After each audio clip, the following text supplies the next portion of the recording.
This will probably be the last time I mention my game as an RPG. RPG battle systems are really boring the more I think about it. Of course, I only like 3 RPGs, so I assume most people disagree with me. However, hear me out. For a genre that calls itself a role-playing game, it really doesn't have a lot of role-playing in them. Even the battle system, which is the most role-playing you get from RPGs, is also not dependent much on role-playing. That's one of the reasons why most RPGs don't really speak to me. I remember when I first heard about D&D, I thought it was just a board game version of RPGs. Just to reveal how wrong I was. It's so much more than that. It's what I've been thinking RPGs should be for a long time. They require way more role-playing than just simple number damages. It feels like there's actually something happening. Guy from How to Be a Great GM shows a perfect representation of this. Roll to hit. You hit. What's your damage? Okay, right, thanks. Okay, you next. Roll to hit. You hit. What's your damage? Okay, great, thank you. No, it's still standing. Please hit again. And damage. Still standing, and hit it again, and again, and again, and again. The way he mocks how boring it can be to be told numbers really spoke to me. So how do we fix RPG combat, and how does D&D solve it? As opposed to just you hit, you miss, you hit, you do damage, you stay alive, etc., etc. Now, mechanically, that's a lot of role-playing games. That's how they work. You hit, you miss. It's a pretty static back and forth. Now, I was posed this question by someone on our Discord. That's discord.gg/greatgm.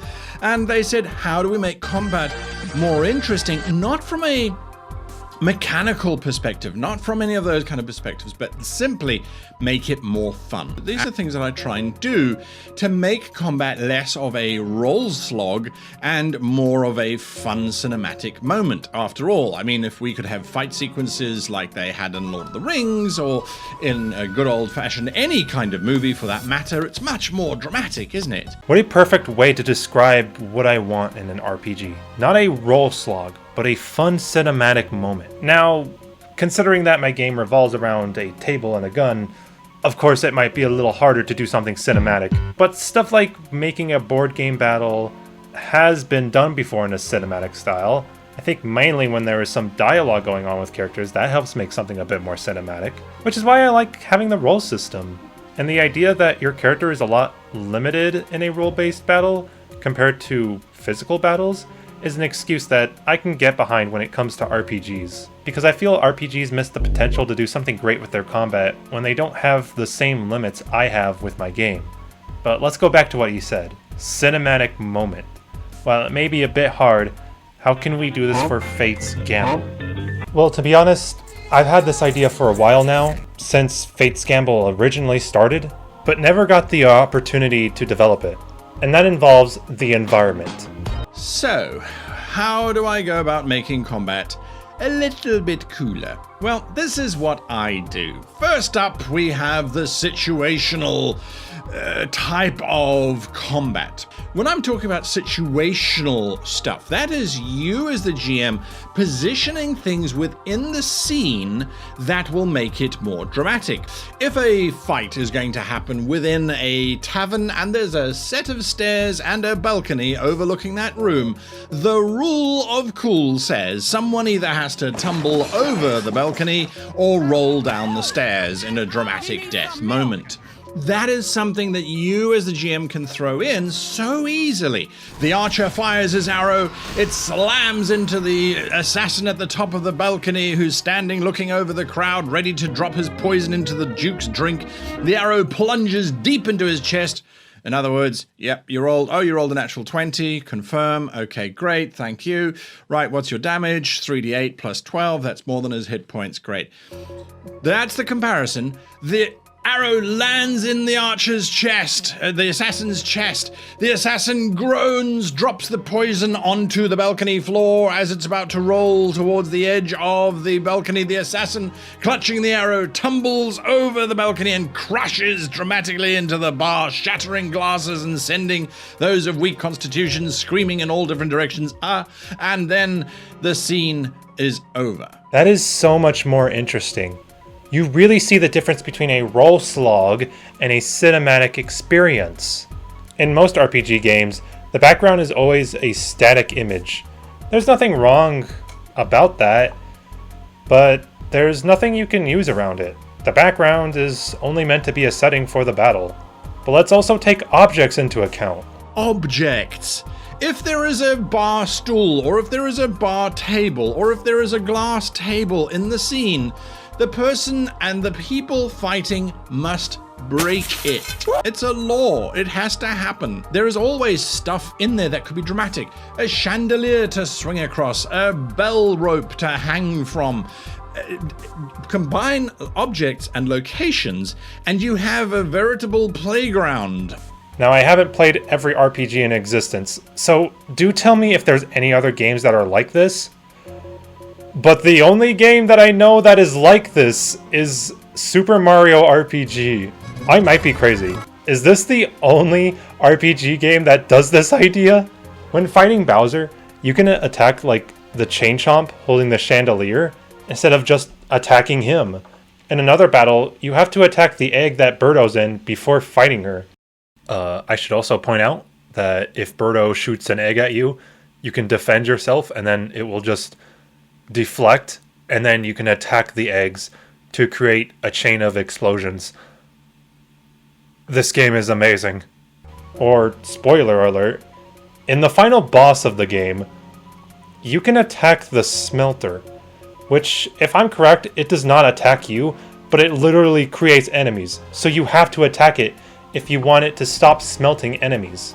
Now, last but not least, this rides the line a bit on what is considered an enemy or an object in the environment, but when fighting the Axum Rangers, they use a thing called the Blade, which is a robot head that doesn't really attack like any other enemy or boss. It acts more like a cannon. It has to recharge, but can do devastating damage. Then, once you destroy it, the whole ship falls. Oh, and again, like I said, they have dialogue which helps with cinematic battles. Imagine if more RPGs had this. What if you were in a forest and you decided to attack a tree, which would fall on a boss if cut down? That would be pretty cool. Now, I said I would talk about the Axum Rangers last, but psych! Plot twist! I have one more boss to talk about. Bowyer. While you can attack the environment, what about the boss himself? Bowyer uses an attack on these buttons that he places on the ground, which locks what button you can press on your controller. So, for example, you can't press A, X, or Y, depending on what he attacks. So not only can you use the environment around you, but some bosses can too. Except we run into a problem. Fate's Gamble has one live round, and the rest is always blanks. Does that mean we can only attack the environment when we get alive? I mean, the blanks can't do anything, so I guess I have to come up with an idea. What if I got rid of the blank rounds and replaced them with something different? How about BB rounds?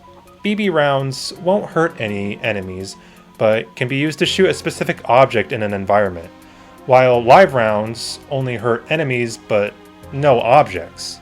So now you can choose to shoot a specific enemy or the environment and hope it's the round you want. So how will this specifically work in Fate's Gamble? Well, let's take an example. Let's say there is a ceiling lamp. If you shoot the ceiling lamp with a BB round, it will turn the whole room dark, which makes your opponent unable to see their items, including you. Now both can't use your items. So do you risk shooting the light, which blocks your opponent's items, at the cost of blocking your items too? Or just let it play out? Let's take another example. What if we took Bowyer's gimmick and applied it to Fate's Gamble? There could be targets you can shoot which limit what you can do with your options, but your opponents can as well. So you have to constantly think about what to do next, because things are constantly changing with you shooting something and then your opponent shooting something, it'd be very chaotic. I think this is what will be best for Fates Gamble moving forward. Of course, I won't be able to use it all the time, but I do want to use it in specific fights. Alright, that's all I have for today's devlog. If you want, you can subscribe to my channel and like this video and maybe share it to anyone that you know would like this stuff, or go to my itch.io account and play my game. It's a beta, it's for free, you can play it right in the browser.